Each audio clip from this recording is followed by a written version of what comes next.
जय भीम, जय भारत, जय मंडल, जय जोहार, जय संविधान।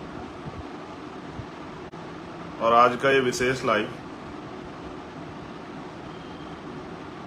जो एक बार को मन हुआ कि ना किया जाए, कि अचानक से तबीयत खराब होने की वजह से थोड़ी सी तकलीफ हुई, फिर सोचा कि आपसे कमिटमेंट किया है तो आप लोग इंतजार करेंगे।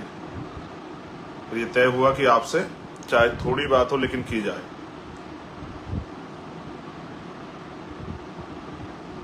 अपनी बात को शुरू करने से पहले आप गौर करना, जिन नामों को मैं आज ले रहा हूं उन पे गौर करना।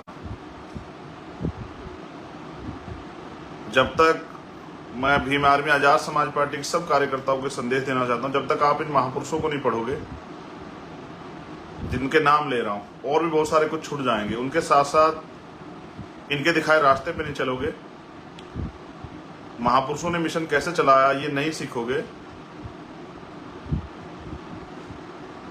तब तक इस देश में बहुजन समाज के लोग अन्याय अत्याचार सहने के लिए तैयार रहें। ये वो महापुरुष हैं जिन्होंने अपना एक एक कण, एक एक पल, अपनी जिंदगी, अपनी सुख सुविधाएं हमारे लिए कुर्बान कर दी। मैं उन महापुरुषों की बात आपसे कर रहा हूं। मैं लाइव के शुरुआत में सबसे पहले धन्यवाद देता हूं भीम आर्मी आजाद समाज पार्टी और बहुजन समाज के उन सब लोगों को जो कल दिल्ली भीम आर्मी के 8वें स्थापना दिवस पर और एक ऐतिहासिक विरोध प्रदर्शन का हिस्सा बनने के लिए पहुंचे, जिन्होंने हमेशा की तरह इस आंदोलन का, मेरा और हमारे तमाम नेताओं का मान सम्मान मजबूत किया और देश और दुनिया में रहने वाले भीम आर्मी के समर्थकों का भी हौसला अफजाई किया। मैं उन बहनों को, माओं को, सबको धन्यवाद करता हूं क्योंकि दिल्ली में जुलाई के महीने का सबसे गर्म दिन था कल, जो हजारों किलोमीटर से चल के दिल्ली पहुंची। वो भाई जो पैदल आए, साइकिल पे आए, उन सब भाइयों का, बहनों का, बच्चों का, नौजवानों का, बुजुर्गों का सम्मान करता हूं, उनको धन्यवाद देता हूं और निर्देशित करता हूं कि जहां जहां से पैदल कार्यकर्ता आए थे या साइकिल के माध्यम से आए थे, वहां की टीमें जब भी पार्टी मीटिंग होगी या संगठन मीटिंग होगी, उन सब साथियों का स्वागत और सम्मान करेंगे जिन्होंने इस आंदोलन को कामयाब बनाने के लिए, जो पैदल चल के आए, जिनके पैरों में छाले पड़ गए, जो साइकिल से आए, जिनको उन्होंने बहुत परेशानी उठाई, जो बारिश में भीगे, उन तमाम साथियों का स्वागत जरूर करें, उनके हौसले को जरूर बढ़ाएं। भविष्य में कभी अगर ऐसा हो तो और बड़े पैमाने पर लोग घर से निकलें और अन्याय खिलाफ आवाज को बुलंद करें। अब मैं जिन महापुरुषों के लिए आपसे कह रहा था, उन महापुरुषों के नाम मैं आपके सामने लूंगा। मुझे आशा विश्वास है कि मेरे कहने के बाद जब आप मुझसे प्यार करते हैं, मुझमें उम्मीद रखते हैं, मुझसे भरोसा रखते हैं, तो मेरी बात को भी आप मानोगे। मिशन चलाना कोई बच्चों का खेल नहीं, और मिशन को कामयाब करना किसी अकेले व्यक्ति के बस की बात नहीं है। जब तक आप सब लोग उतनी मेहनत से काम नहीं करोगे या उससे थोड़ी सी कम मेहनत से काम नहीं करोगे, तब तक हम लोग इस देश में कामयाब नहीं हो सकते। जो सपने आप अपने मन में देखते हैं, उनको पूरा करने का एकमात्र रास्ता है कि हम लोग ईमानदारी से, समर्पण की भावना से, त्याग की भावना से, संघर्ष की भावना से और अपने लक्ष्य को ध्यान में रख के इस लड़ाई को लड़ें, आंदोलन को चलाएं, कामयाब करें। सम्मानित बहुजन समाज के पहरेदारों, महामानव तथागत बुद्ध, संत शिरोमणि सदगुरु रविदास जी महाराज, गुरु नानक देव, संत कबीर, भगवान वाल्मीकि महाराज,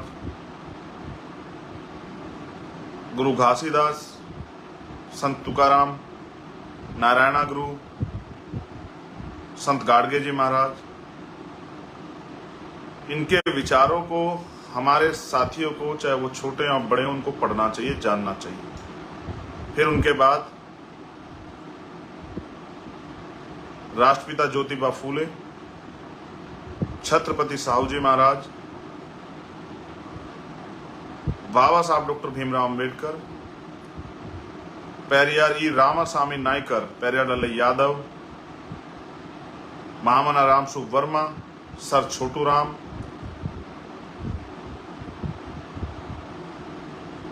बाबू शिवदयाल चौरसिया जी, संतराम बी ए प्रजापति जी, बाबू जगदेव प्रसाद कुशवाहा जी, जननायक कपूरी ठाकुर जी, बीपी मंडल जी, मान्यवर दीना भाना वाल्मीकि साहब, और मेरे गुरु, मेरे आदर्श मान्यवर साहब श्री काशीराम जी को भी, अगर आपको मिशन को चलाना है तो आपको पढ़ना चाहिए, उनके जीवन संघर्ष को समझना चाहिए कि कितनी विपरीत परिस्थितियों में किस तरह की समस्याओं के समय उन्होंने इस आंदोलन को कामयाब किया, और जो नहीं कामयाब हो पाए उनको भी हमें नहीं भूलना चाहिए। आंदोलन चलता इसलिए है कि उससे समाज तैयार हो पाए। आज अगर हम राजनीतिक रूप से अभी बहुत कामयाब नहीं हुए हैं, लेकिन फिर भी हमने देश में लाखों लाखों लोगों को महापुरुषों के आंदोलन को चलाने के लिए तैयार किया है। आंदोलन का मतलब सिर्फ राजनीतिक सफलता नहीं होती है। जिस आंदोलन को हम लोग चला रहे हैं, जब हम काशीराम साहब को देखते हैं तो हमें समझ आता है कि उनका आंदोलन था सामाजिक परिवर्तन और आर्थिक मुक्ति। क्योंकि भारत में लोकतंत्र है, प्रजातंत्र है, तो वोट की शक्ति से उसको सत्ता में आकर आसानी से हासिल किया जा सकता है। सत्ता एक विकल्प है जिसके जरिए आप सामाजिक परिवर्तन के एजेंडे को मजबूती से लागू करा सकते हैं, उस पर काम कर सकते हैं, बहुत सारी समस्या आपकी खत्म हो जाएगी, बहुत सारे साधन संसाधन आपके पास होंगे अगर आप सत्ता में होंगे। और जो एक और महत्वपूर्ण पक्ष है आर्थिक गैर बराबरी। आर्थिक गैर बराबरी को आपको समझना पड़ेगा। उसको समझाने से पहले मैं आपको एक बहुत महत्वपूर्ण बात बताऊंगा। एक माननीय काशीराम साहब का एक ऐतिहासिक कथन है कि जिस समाज की गैर राजनीतिक जड़ें कामयाब मजबूत नहीं होती, उनकी राजनीति कामयाब नहीं हो सकती। पुनः मेरी बात को सुने कि जिस समाज की गैर राजनीतिक जड़ें मजबूत नहीं होती, उस समाज की राजनीति भी कामयाब नहीं हो सकती। अब गैर राजनीतिक जड़ें क्या होती हैं? हमारा समाज, जहां भी आप पूछोगे वो बताएगा कि हम सामाजिक संगठन चला रहे हैं। किसी अधिकारी से पूछोगे, हम अपने डिपार्टमेंट का सामाजिक संगठन चला रहे हैं। किसी गांव बस्ती में पूछोगे, हम बाबा साहब अम्बेडकर के नाम पे सामाजिक संगठन चला रहे हैं। आप इतने सारे सामाजिक संगठन चला रहे हैं, इसी की वजह से आज समाज में जागरूकता बढ़ी। लेकिन सिर्फ सामाजिक संगठन चला के हम लोग इस देश में बिना सत्ता को प्राप्त करे कामयाब नहीं हो सकते हैं। जैसा मैंने आपको कहा कि गैर राजनीतिक जड़ें होती हैं समाज की सामाजिक हैसियत और समाज की आर्थिक हैसियत। सामाजिक हैसियत हमारी क्या है ये आप जानते हैं। सामाजिक हैसियत हमारी ये है कि देश के बहुजन समाज के लोगों के साथ आज भी मूछें रखने पे उनकी हत्या होती है, अच्छे कपड़े पहनने पे उनकी हत्या होती है, अच्छा खाने पीने पे उनकी हत्या होती है, घोड़ी पे बैठ के बारात चढ़ने पे उनकी हत्या होती है, अच्छे गाने बजाने पे उनके साथ हत्या होती है, अपराध होते हैं। कोई उनको जूते में पानी पिलाता है, कोई जूते में पेशाब पिलाता है, कोई उनके सर पे पेशाब कर देता है, कोई उनको और तमाम तरह की अपमानित करने के जो हैं प्रयास करता है। कहीं हत्या कर दी जाती है, मार के लटका दिया जाता है, कहीं हत्या करके टुकड़े कर दिए जाते हैं, कहीं रेप होता है छोटी छोटी बच्चियों का, कहीं और तमाम तरह की चीजें होती हैं, सामूहिक बहिष्कार किया जाता है, कहीं जुर्माना लगाया जाता है, कहीं पेड़ में बांध के यातनाएं दी जाती हैं।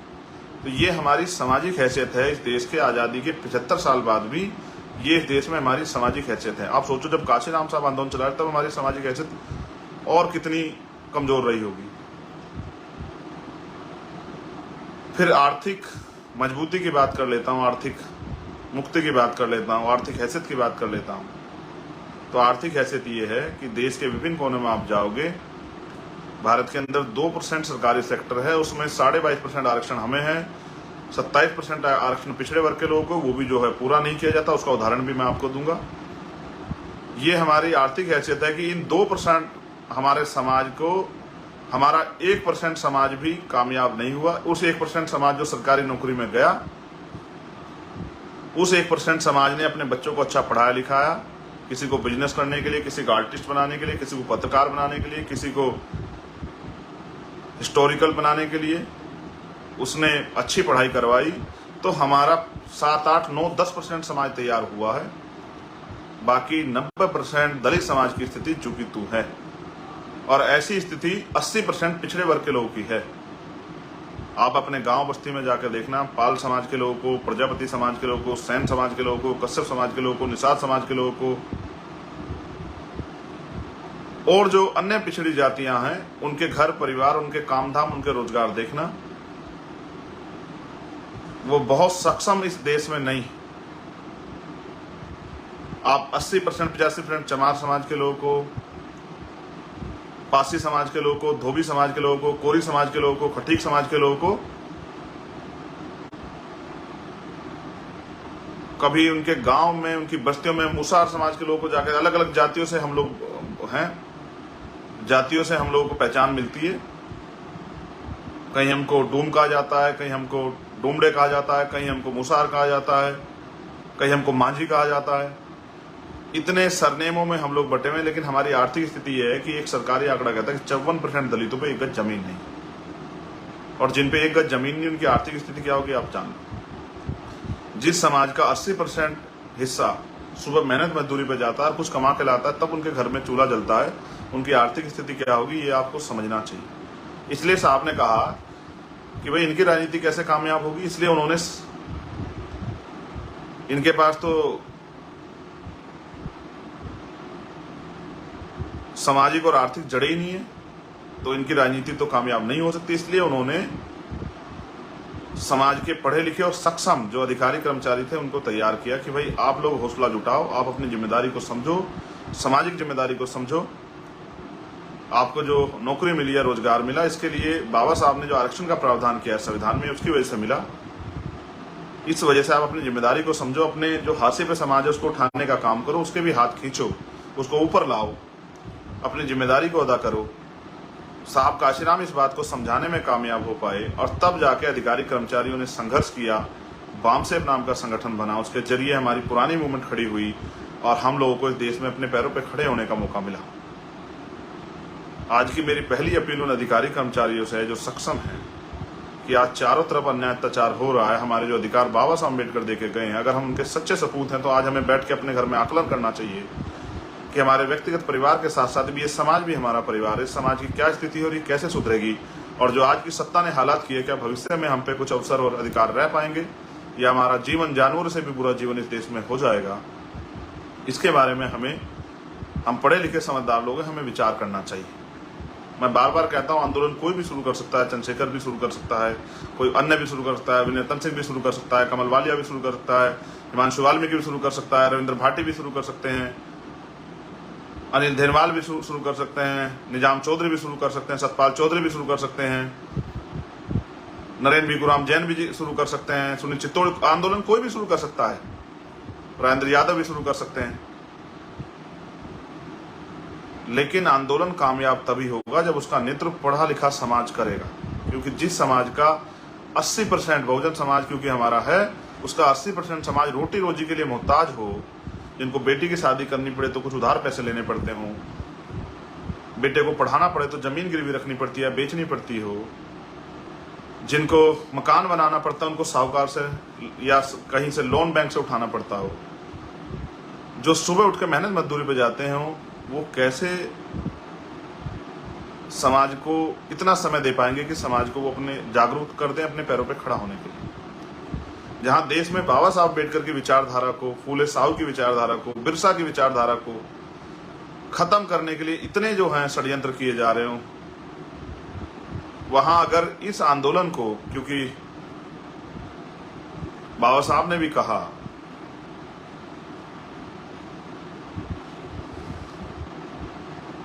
कि जिस विचारधारा का प्रचार प्रसार नहीं होता, जिस व्यक्ति का प्रचार प्रसार नहीं होता वो व्यक्ति भी मर जाता, विचारधारा भी खत्म हो जाती। इसलिए मैं अपने पढ़े लिखे समाज से अपील करूंगा, स्पेशली नौजवान तबके से।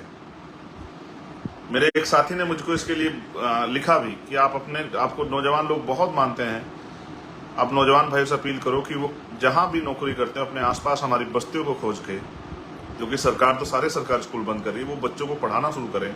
जो भीम आर्मी ने सबसे पहले जिम्मेदारी उठाई थी पाठशाला खोलने की, वो पाठशाला खोलने का काम करें। वो हफ्ते में अगर रोज नहीं जा सकते, हफ्ते में 2 दिन जाएं, अपने सामाजिक परिवार का भी ख्याल रखें, ये मेरी उनसे अपील है।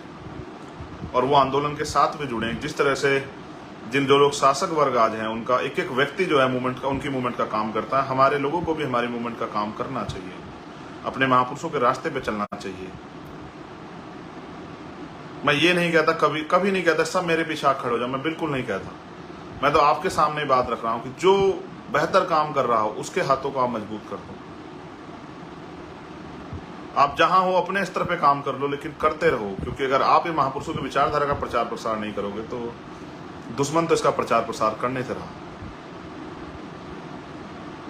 मैं उस एक एक कार्यकर्ता का जो वहां 40-42 डिग्री टेम्परेचर में बैठा हुआ था, मैं कितना ऋणी हूं। आपने मेरे अंदर दोबारा से मुझे जिंदा दिल बना दिया, क्योंकि जब ये घटना हुई, एक बार को तकलीफ हुई, मैं जब महसूस करता था तो मुझे याद आती थी। और मैं समझता था कि जब मैंने 2017 में भी मेरे साथ ये हुआ, तब आपने बड़ी संख्या में आकर मेरा हौसला बढ़ाया था। लेकिन कल मुझे भरोसा था, जिसने मुझसे पूछा, मैंने उसे कहा था कि मेरा बहुजन समाज आएगा और वो दिल्ली को ये बताएगा कि चंद्रशेखर अकेला नहीं है, भीम आर्मी कमजोर नहीं है, आज़ाद समाज पार्टी कमजोर नहीं है।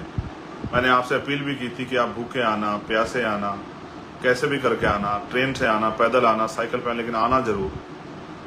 आपने कल ऐतिहासिक आंदोलन किया। आपके आंदोलन के आगे बहुत सारे तमाम पार्टियों के दिग्गज नेता, वो भी बेचारे शामिल होने के लिए आए, उनका भी बहुत बहुत धन्यवाद।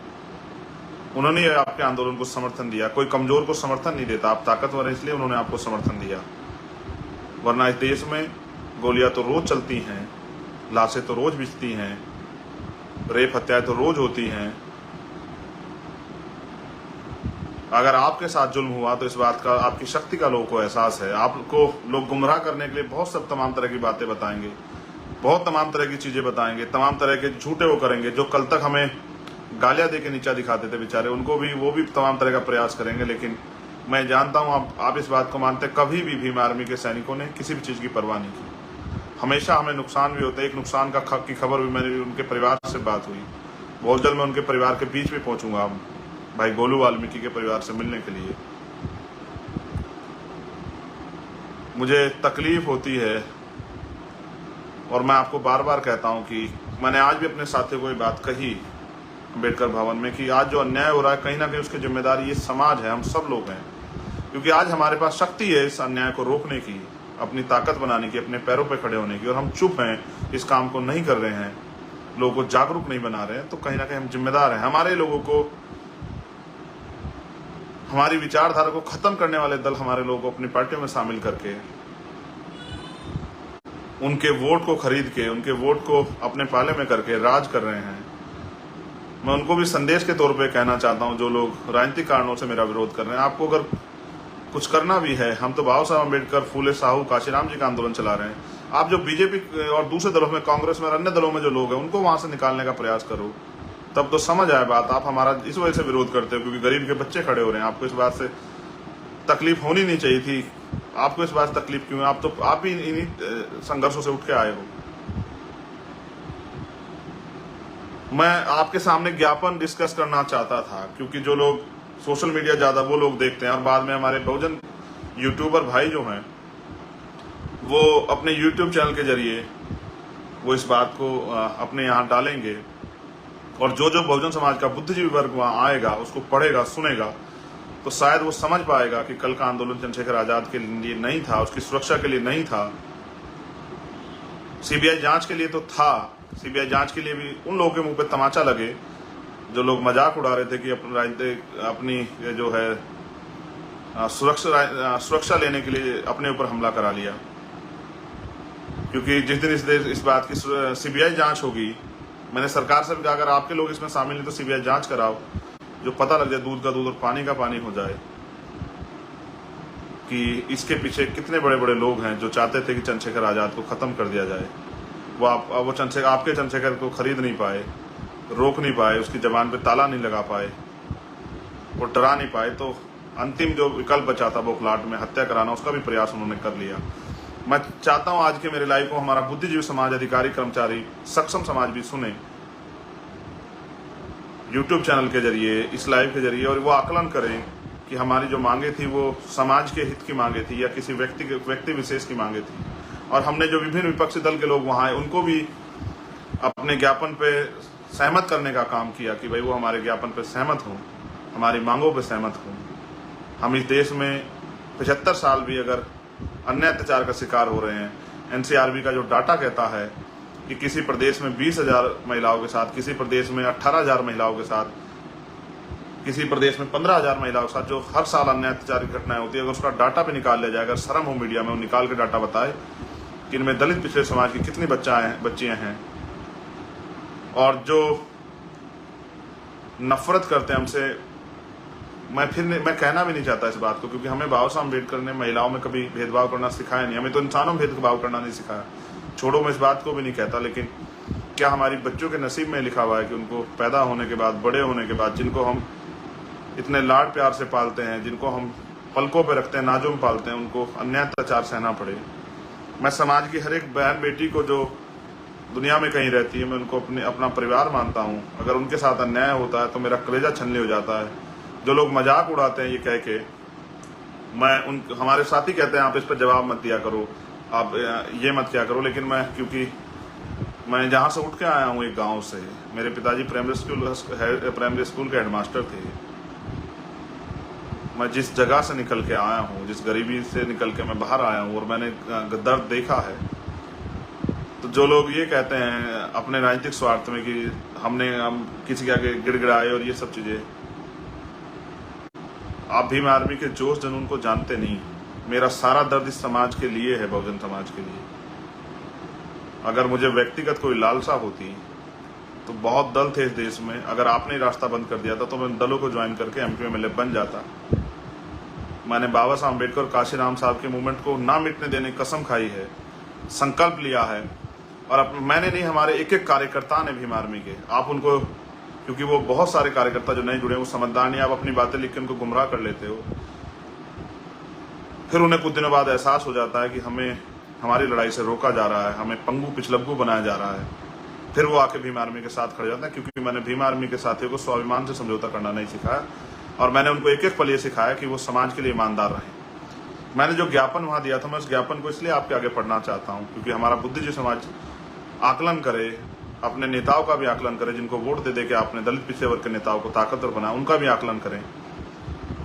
हमारी पहली मांग ये थी, और ये मांग इसलिए थी कि मैंने चर्चा की एक साथी से, तो मुझे पता लगा कि HJS के जरिए जो उत्तर प्रदेश में भर्ती होती है, उसमें पिछले 10 साल में एक भी हमारा जज नहीं बना, जबकि हमें 22.5% आरक्षण है और पिछड़े वर्ग को 27% आरक्षण है। फिर भी 50 बच्चे पिछड़े वर्ग के पिछले 10 साल में जज नहीं बने, और एक बच्चा शेड्यूल कास्ट का जज नहीं बना, क्योंकि ताकतवर लोगों ने, जिनकी सरकार है, उन्होंने एक क्राइटेरिया बना रखा है कि आप कंपटीशन में अच्छे नंबर ले आओगे, लेकिन आपको इंटरव्यू उनके हाथ में है। इंटरव्यू कुर्सी पे वो लोग बैठे हैं, 80 नंबर कम से कम लाने हैं। वहां हमारे बच्चों के नंबर 79 तक आते हैं और उनके साथ छल हो जाता है। इसलिए मैंने मांग की है, जबकि उत्तर प्रदेश के सामान्य नेताओं को शायद ये ना समझ आया, ना दिखाई दिया हो, क्योंकि HJS के जरिए जो जज बनेगा, ADJ बनेगा, वो 10 साल में हाई कोर्ट का जज बनेगा, और अगले 10 साल में हो सकता है, या 12 साल 15 साल में उसको सुप्रीम कोर्ट जाने का मौका मिल जाए। व्यवस्था पहले से नहीं चाहती सुप्रीम कोर्ट या हाई कोर्ट, हायर जुडिशरी में हमारे जज हों, जो वहां से हमारे साथ छल होता है वो बंद हो जाए। इसलिए हमने मांग की है कि SC ST OBC के अल्पसंख्यक के वर्ग के जो लोग हैं, उनको संख्या के आधार पे, जिसकी इतनी संख्या बढ़े उसकी उतनी हिस्सेदारी के आधार पे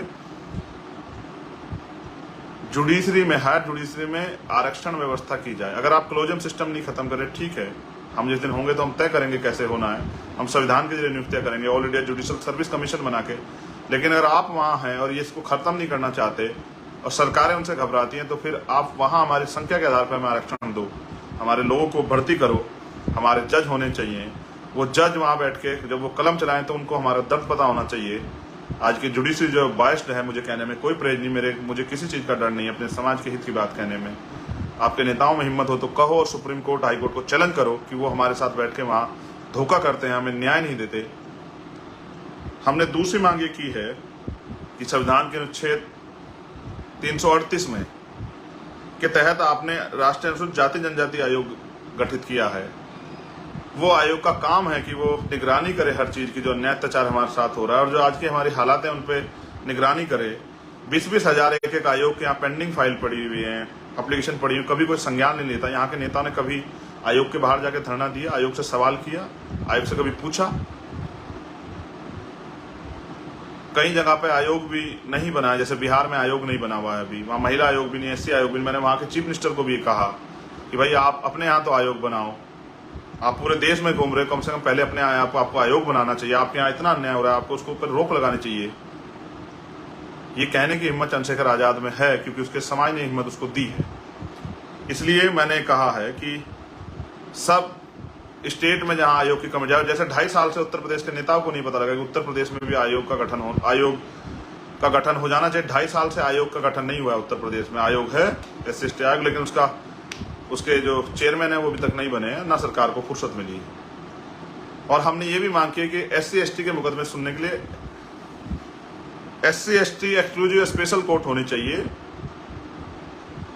और ये बात जो मैं आपको बता रहा हूं, SC/ST एक्ट में 6 महीने में सजा होने का प्रावधान है, 60 दिन के अंदर सजा होने का प्रावधान है, किसी मुकदमे में नहीं होती।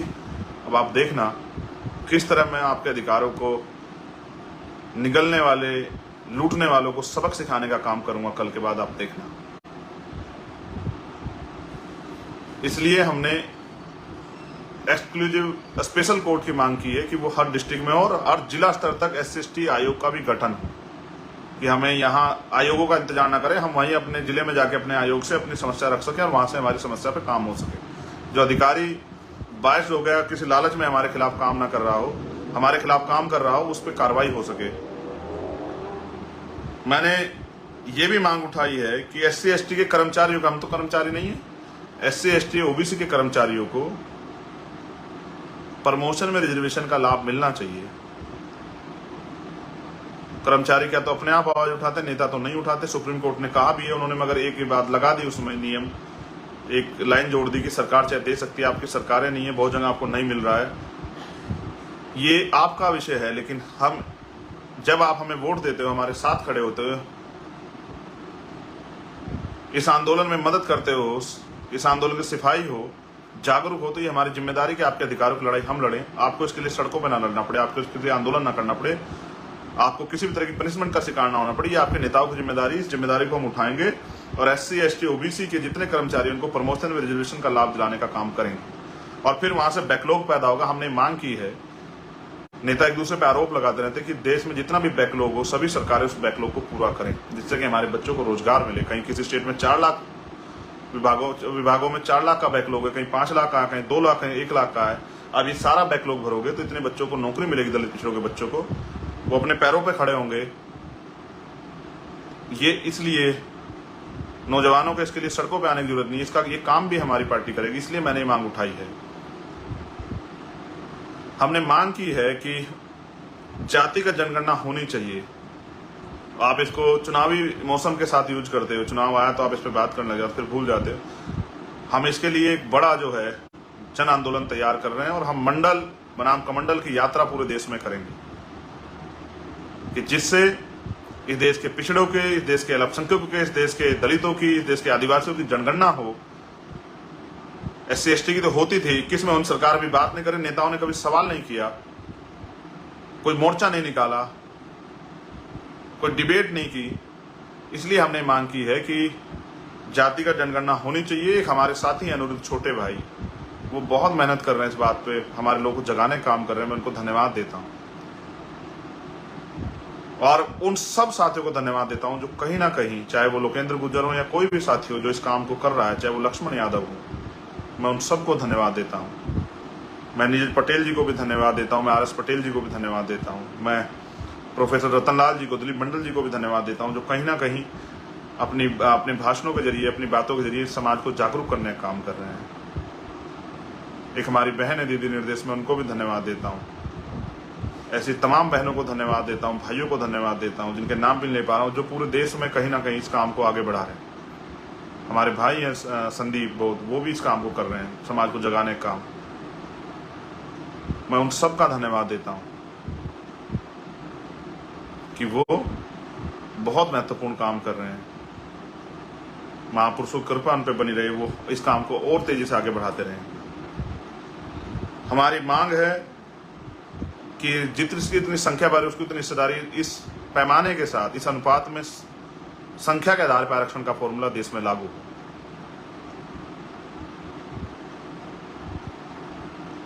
जितनी भी हमारी एक और मांग है, सरकारी संस्था उपक्रमों का जो निजीकरण करके आरक्षण को खत्म किया जा रहा है, वो निजीकरण बंद हो और जितनी संस्थाओं का निजीकरण कर देगा उपक्रमों का, उनका दोबारा से राष्ट्रीयकरण हो। ये भी हमारी मांग है। केंद्र और राज्य सरकार के कर्मचारियों को पुरानी पेंशन का लाभ मिले, वो लोग पूरे देश में कहीं ना कहीं आंदोलन करें। स्पेशली हरियाणा में इसका आंदोलन चल रहा है। मैं सब साथियों को आश्वस्त करता हूं कि हम लोग मेहनत करेंगे और आपकी इस काम को कराने काम करेंगे। हम कर्मचारी नहीं है, मैं फिर आपको कह रहा हूं, ना ओल्ड है ना वर्तमान है, लेकिन आप हमारे साथ खड़े हैं, आप हम पे भरोसा करते हैं, तो आपकी लड़ाई लड़ना हमारी जिम्मेदारी है। इसलिए हम इस काम को करेंगे। देश की सरकार ने अग्निवीर योजना लाके जिस तरह से नौजवानों को ठगने किया, स्पेशली उन किसान जातियों को जिनके बच्चे जाते थे, उन मेहनत कर जाते हो जिनके बच्चे जाते थे आर्मी में, और आपने 4 साल की नौकरी करके जिस तरह का ये षड्यंत्र रचा, ये एक बहुत डरावना आपने खेल खेला अपने निजी स्वार्थों में। आज लोग ट्रेनिंग के बीच में छोड़ के बच्चे आ रहे हैं। इसलिए अग्निवीर को खत्म करना चाहिए और पुरानी भर्ती जो है आपको लागू करनी चाहिए। मैंने तो कल ये भी मांग उठाई थी कि आप हमारी चमार रेजिमेंट में बहाल कर दो। आप अगर आपको जाति के आधार पर रेजिमेंट बना के रखनी है, बहुत अच्छी बात है, आप बनाइए, लेकिन हमारे लोग इतने ईमानदार हैं, देशभक्त हैं, इतिहास इस बात का गवाह है। तो जो देशभक्त जातियां हैं उनको भी आप मौका दो। आप पाल समाज की रेजिमेंट बनाओ, आप गुर्जर समाज की रेजिमेंट बनाओ, आप सैनी समाज की रेजिमेंट बनाओ, आप यादव समाज की रेजिमेंट बनाओ। आप हम लोगों को भी देश सेवा का मौका दो और आप देखो किस तरह हमारे नौजवान देश की रक्षा करते हैं, उनको बहादुरी से काम करते हैं देश के लिए। एक हमने मांग उठाई, मैं खेती किसानी अब नहीं कर रहा हूं, मेरे फादर करते थे, लेकिन मैं देश के किसानों की पीड़ा समझता हूं, इसलिए हमने मांग उठाई है कि किसानों को एमएसपी की लीगल गारंटी मिले। एक हमारे साथी गुरनाम सिंह चौधरी जी आए थे, चौधरी पुष्पिंदर जी हमारे किसान नेता, राज्यपाल जी आए थे, एक तेजवेंद्र सिंह विरक जी हैं, वो तमाम नेता आए थे। वो लोग लगातार मेरे साथ चर्चा में रहते हैं। मैं समझता हूँ सुमन हुड्डा हमारी बहन, वो लोग लगातार चर्चा में रहते हैं। इसलिए मैं उनके संघर्ष को समझता हूँ। उनको जेल भेजा जाता है, उनको लाठियां खानी पड़ती है, किसान सड़कों पर रहता है। मैं किसानों का दर्द समझता हूँ, किसान परिवार से आता हूँ। इसलिए हमने मांग की है कि किसान की हर फसल की जो है एमएसपी की गारंटी जो है, और वो भी समय के अनुसार समयबद्ध कानूनी गारंटी जो है सरकार को देनी चाहिए। प्लस जो पीएम किसान सम्मान निधि के तौर पे जो पैसे जो है सुविधाएं देते हैं, जो पीएम किसान परिवारों को जो पीएम किसान योजना का नाम लाभ मिलता है, जो आप 6,000 रुपये देते हैं, उसको 6,000 से बढ़ा के आपको 24,000 रुपये सालाना करना चाहिए। हमने ये भी मांग उठाई है। फिर हमने मांग उठाई है कि दिल्ली में जो आंदोलन हुआ था उसमें जितने भी किसानों पर मुकदमे आपने किए थे, क्योंकि 700 से ज्यादा किसानों की जान गई, वो मुकदमे आप वापस लें। ये भी मांग हमने उठाई, क्योंकि हम हमेशा किसानों के आंदोलन के साथ खड़े रहे। हमने ये भी मांग उठाई, हमारा एक बहुत बड़ा हमारे समाज का वर्ग जो सफाई कर्मचारी काम करता है, उनको स्पेशल टारगेट करके उसके साथ जितने भी कच्चे कर्मचारी हैं, जिस भी विभाग में काम करते हैं, उन कच्चे कर्मचारियों की समस्या को समझते हुए हमने ये मांग की है। पहली हमारी मांग है कि पहले तो कच्ची नौकरी होनी नहीं चाहिए और संविदा की नौकरी, ठेकेदारी की नौकरी होनी नहीं चाहिए। और जो लोग अभी इस पे कर रहे हैं उनको आप समान काम समान वेतन, जितना वेतन आप सरकारी कर्मचारी को देते हैं उतना ही वेतन उनको दें। दिल्ली में बहुत कच्चे कर्मचारी हैं। 30 साल से मेरी माएँ बहनें, मेरे चाचा ताऊ गटर में उतर के मैला अपने सर पे उठा के अपनी जिंदगी को जी रहे हैं। कभी किसने सुध नहीं ली, सरकार जब चाहे उनको निकाल देती है। 30-30 साल सेवा करने वालों को पक्के नहीं किया गया, वो मर जाते हैं सफाई करते करते। बहुत सारे रोडवेज में कच्चे कर्मचारी हैं, बिजली विभाग में कच्चे कर्मचारी हैं, हेल्थ डिपार्टमेंट में बहुत सारे कच्चे कर्मचारी हैं। वो भी इतना ही समय देते हैं, वो भी इतनी एनर्जी लगाते हैं, एक टांग पे खड़े रहते हैं, सेवा करते हैं, वो भी अपनी जान को जोखिम डालते हैं। उनकी कच्ची नौकरी को पक्का करना चाहिए। इसलिए हमने मांग की है कि जिन लोगों ने 5 वर्ष से ज़्यादा ठेकेदारी पे या संविदा पे जैसे भी काम किया, उनकी कच्ची नौकरी को पक्की करो। आंगनबाड़ी, आशा कार्यकर्ता जो हैं, उन बहनों का भी वेतन बढ़ाओ, उनको भी उनके पैरों पर खड़े करो। ये मांग हमारी इसलिए क्योंकि मैं इस समाज से आता हूँ, मैं इस दर्द को जानता हूँ कि कितनी तकलीफें सहनी पड़ती हैं। 7, 8, 9 हज़ार की नौकरी में, कच्ची नौकरी में कुछ होता नहीं है। लोग खून के आंसू रोते, अपने जख्म को किसी को बता नहीं पाते, अपने बच्चों को अच्छी पढ़ाई नहीं दिला पाते, अच्छा खाना नहीं दिला पाते, क्योंकि सरकार ने बहुत कुछ आज़ादी के बाद कुछ दिया नहीं है। सरकारों ने सिर्फ वोट लिए है और मजाक उड़ाया हमारी गरीबी का, हमारी बेबसी का। हमारी सरकारों में बैठे ताकतवर लोग हमारी बहनों के फटे कपड़ों में झांकने में भरोसा रखते हैं। वो चाहते हैं उनके कपड़े फटे हुए रहें, जो वो आराम से झांक पाए हमारी बहनों के तनों को, हमारी माओं के तनों को। उनको हमारे लोग बड़ों के, हमारे बुजुर्गों के फटे कपड़े देख के आनंद आता है।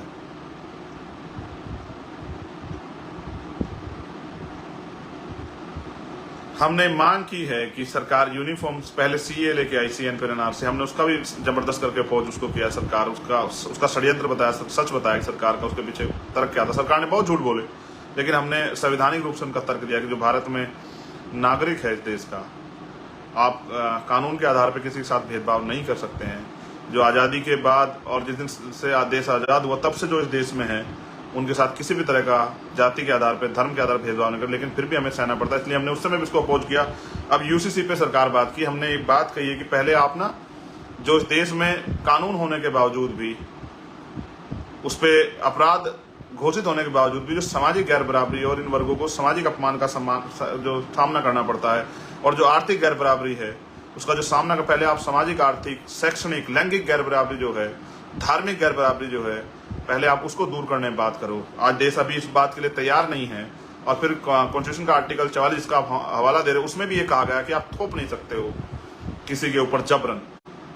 और फिर भी हमने कहा कि अगर आप इसमें मुसलमान, जैन, सिख, बौद्ध, ईसाई, आदिवासियों के हितों के पे कुठाराघात करोगे, उन पे हमला करोगे, तो फिर हम इसको अपोज करेंगे, हर कीमत पे अपोज करेंगे। ये बात भी हमने सरकार को बताई है। हमने ये भी कहा है, मैंने झारखंड की सरकार से पूछा था, मैं सभी सरकारों से पूछता हूँ, मेरा काम है पूछना, आपने मुझे इसीलिए तैयार किया है कि आपने मॉब लिंचिंग पे कानून बनाने कहा था। मैं देश की सारी जो अभी केंद्र की सत्ता के विरोधी जो सरकारें हैं, मैं उनसे भी सबसे कहता हूँ कि आपको अपने यहाँ मॉब लिंचिंग पे कानून बनाना चाहिए। भीड़ को इजाजत नहीं मिलनी चाहिए। भीड़ की हिंसा का आपने उदाहरण मणिपुर में देखा। मणिपुर की ये एक घटना आपके सामने आई तो आप चीख पड़े। मणिपुर में जो घटना 2 महीने पुरानी, मणिपुर की बच्चों ने क्या क्या नहीं सहा, मणिपुर के लोगों ने क्या क्या नहीं सहा। वो राजनीतिक स्वार्थ के भेंट चढ़े इन सरकारों के। क्या इसका जवाब है सरकार के पास? दुखी हूं, क्रोधित हूं। आप प्रधानमंत्री हैं सर, आप दुखी क्यों हैं? आप क्रोधित क्यों? अपने क्रोध की ज्वाला से कलम चलाइए, मुख्यमंत्री को बर्खास्त कर दीजिए, पूरी सरकार को बर्खास्त कर दीजिए। आपको किसने रोका है सर? आप प्रधानमंत्री नहीं, मैं प्रधानमंत्री, आप प्रधानमंत्री, आप बेबस क्यों हो सत्ता के आगे?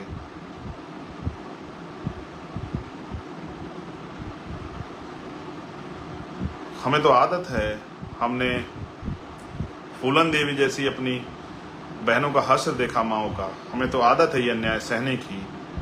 हम इस अन्याय के खिलाफ लड़ भी रहे हैं, लेकिन देखो ये सच कितना डरावना है। ये आपके रूह जिस्म सबको झकझोर देता है जब ये अन्याय होता है। इसका जवाब नहीं है आपके पास, आप दे भी नहीं सकते, सत्ता में बैठे लोग दे भी नहीं सकते। और मैं ये सवाल मेरा सब सत्ताओं से है कि जब आपकी सरकारों में 10-10, 20-20 हजार महिलाओं के साथ अन्याय होता है हर साल, तो आप कुर्सी पे बैठ कैसे जाते हो? आपको तकलीफ क्यों नहीं होती? आप खाना आपको हजम कैसे हो जाता है? आपके आंखें क्यों नहीं रोती? जब चंद्रशेखर आजाद की रोती हैं तो आपकी क्यों नहीं रोती? आप जालिम को क्यों प्रोटेक्ट करते हो? आप अपराधी को क्यों प्रोटेक्ट करते हो? इसलिए प्रोटेक्ट करते हो कल किसी और बच्ची का चीरहरण करे। उसका रेप करे, उसकी हत्या करे, उसको जला दे। इसीलिए मैं उस दिन भावुक हुआ टीवी पे, जिसपे हमारे राजनीतिक विरोधी मजाक उड़ाते हैं, कि मुझे पता था अगर सरकार नहीं बदली जो 5 साल अन्याय होगा वो बड़े बड़े नेताओं को नहीं सहना पड़ेगा, मेरी बच्चों को, मेरी बहनों को, माओ को, बुजुर्गों को, मेरे भाइयों को सहना पड़ेगा। और हम सह रहे हैं। ये तो हम तक भी आग चली आई है कि हम भी गोलियों से जो है हमें भूनने की तैयारी की जा रही है। इसलिए मैं भावुक हुआ था मेरे प्यारे भाइयों। मेरी भावुकता व्यक्तिगत नहीं है, अपने निजी स्वार्थ के लिए नहीं है, और मेरे लोग इस बात को जानते हैं, और जो राजनीतिक कारण विरोधी हैं वो भी इस बात को जानते हैं। उनके साथ अन्याय होगा तो उनकी सबसे पहली अगर नज़र किसी पे जाएगी तो वो भीम आर्मी पे होगी, भीम आर्मी के कार्यकर्ता चंद्रशेखर आज़ाद पे होगी, भीम आर्मी के एक सिपाही पे होगी। और उसके बाद हमने 12वीं, आप जानते हैं जब आप किताब पढ़ते हैं उसका आखिरी पन्ना कितने दिनों बाद पढ़ते हैं, हमने आखिरी मांग उसमें रखी, क्योंकि आप बहुत सारे लोगों को लगता था कि ये मजाक है, व्यक्ति के जीवन की वैल्यू होती है। मेरे लोगों ने मुझे अपने खून से सींच के यहाँ तक लेके आए हैं, मुझे पहचान दी है, वो मेरी एक बात पे खड़े होते हैं। कल मैंने देखा कि किस तरह से वहाँ क्या हालात थे, मैं उनसे अपील कर रहा था बैठ जाओ, लेकिन मैं जानता था एक की जगह पे 10-10 लोग खड़े, वो कैसे बैठ जाते। वहाँ जो नेता स्टेज बैठे थे उनको चक्कर आ रहे थे, कोई उल्टी कर रहा था, कोई जूस पी रहा था, कोई ग्लूकोज पी रहा था, कोई इधर भाग रहा था, कोई उधर भाग रहा था, कोई सर पे कपड़ा रख रहा था। अब मुझे छाव देने की वो कर रहे, मेरे ऊपर महापुरुषों की, संतों, गुरुओं की, माँ बहनों की, प्रकृति का बड़ा आशीर्वाद है।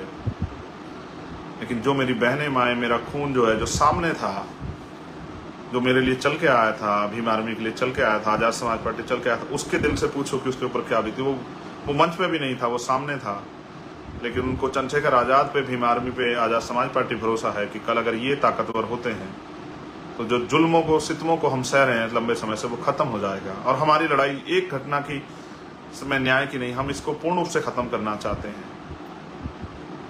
मैं उन जड़ों को काट देना चाहता हूं जहां से आपके खिलाफ अन्याय की सोच पैदा होती है। मेरी लड़ाई किसी जाति धर्म से नहीं है, मेरी लड़ाई उस सोच से है जो गैर बराबरी पे आधारित है, जो हिंसा पे आधारित है, जो इंसान को इंसान नहीं समझती, जिसको इंसान के कत्ल पे तकलीफ नहीं होती।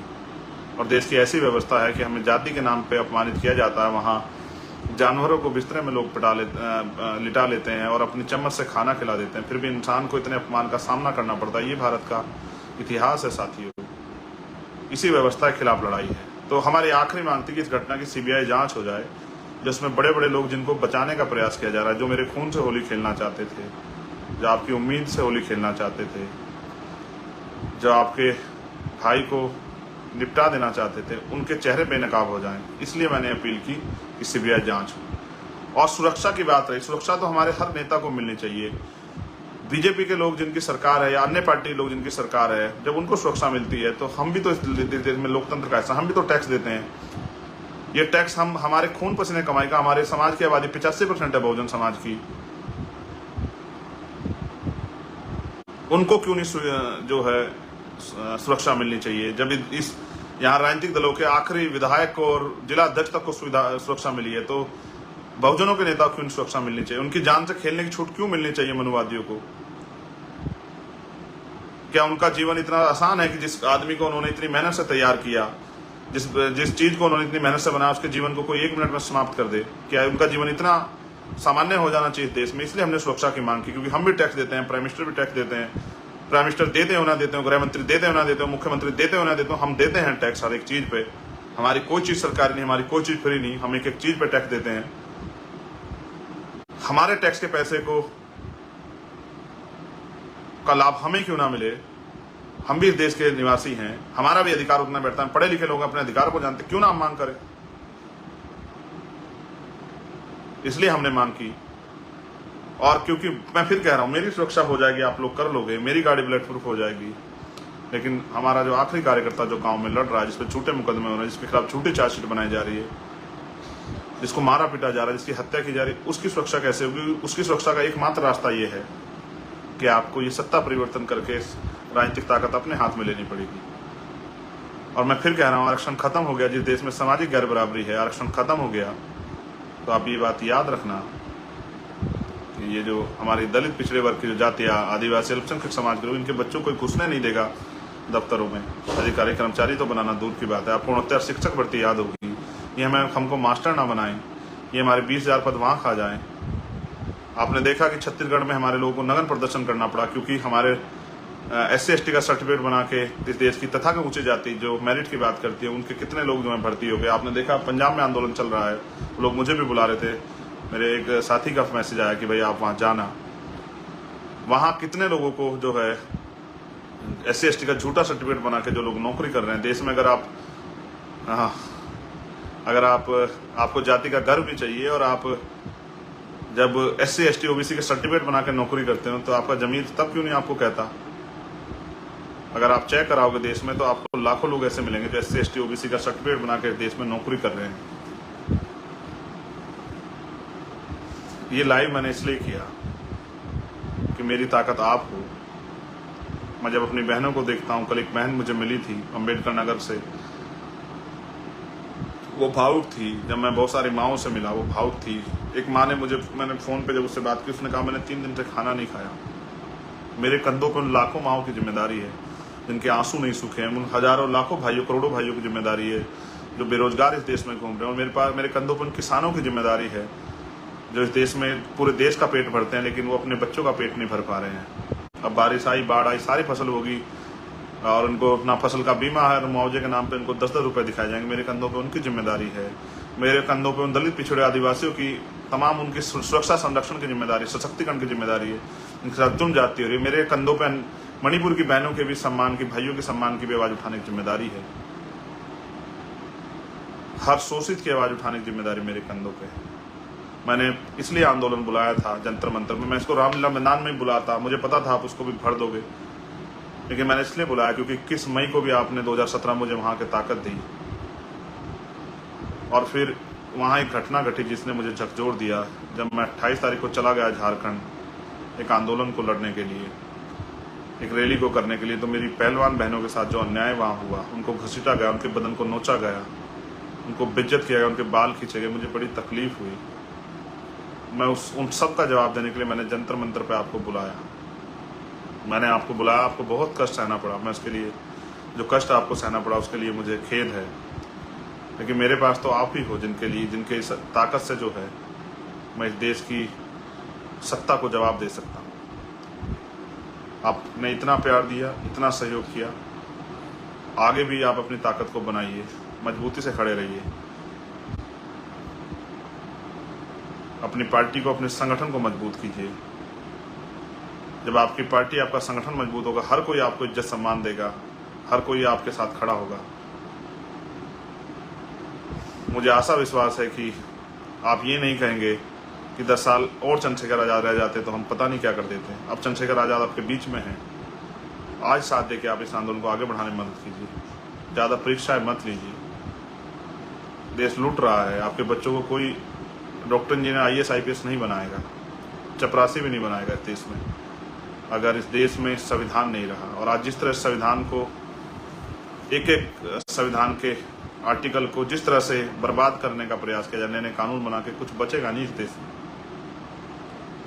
जब आप आवाज उठाने जाओगे, कोई गोली लेके खड़ा होगा, आपके सीने के पार कर देगा, कोई चाकू ले खड़ा होगा, आपके पेट के पार कर देगा, कोई आपका गला काट लेगा, फिर क्या करोगे देश में। अभी बाबा साहब अम्बेडकर का दिया वोट का अधिकार आपके पास है। इस वोट की शक्ति से आपने बहुत लोगों को ताकतवर बनाया। जब आपने सबको मौका दिया तो फिर भीम आर्मी आज़ाद समाज पार्टी को भी आपको मौका देना चाहिए। और इनको काम करके दिखाने के लिए आपको अवसर अगर आप देंगे तो फिर इनके दिल में जो काम करने की इच्छा है, हर सदी में कुछ ना कुछ नया हुआ। 100 साल पहले हमारे हालात ऐसे नहीं थे, 50 साल पहले हमारे हालात ऐसे, आज हमारे हालात बदले हैं। आज दिल्ली में भी हमारे लोग सक्षम हैं। मैं धन्यवाद देता हूँ सभी प्रदेशों को। सबसे पहले धन्यवाद दिल्ली की पूरी टीम को, फिर यूपी की पूरी टीम को, उत्तर प्रदेश के सभी जिलों की टीम को, सभी प्रदेश के सामान्य नेताओं को, उत्तराखंड की पूरी टीम को, उनके सामान्य नेताओं को, कश्मीर जम्मू की टीम को, उनके नेताओं को, पंजाब की टीम को, उनके नेताओं को, हरियाणा की टीम को, वहाँ के सभी सम्मानित नेताओं को, राजस्थान की टीम को, वहाँ के सभी सम्मानित नेताओं को, स्पेशल थैंक्स मध्य प्रदेश की पूरी टीम को, उनके सम्मानित नेताओं को। बहुत जल्दी आऊँगा गोलू भाई के परिवार से मिलने। असम की टीम को, त्रिपुरा की टीम को, छत्तीसगढ़ की टीम को, हमारे प्रदेश अध्यक्ष छत्तीसगढ़ के नहीं आ पाए, वो जेल में थे, राजकुमार जांगड़े जी, उनको भी धन्यवाद, मुझे सुन रहे होंगे। उड़ीसा की टीम को, महाराष्ट्र की टीम को बहुत बहुत धन्यवाद, तेलंगाना की टीम को बहुत बहुत धन्यवाद, बिहार की टीम को पुणे बहुत बहुत धन्यवाद, वहाँ के सभी सम्मानित नेताओं को। कोई स्टेट छूट गया हो, बंगाल की टीम को बहुत बहुत धन्यवाद। कोई छूट गया हो, हिमाचल की टीम को बहुत बहुत धन्यवाद।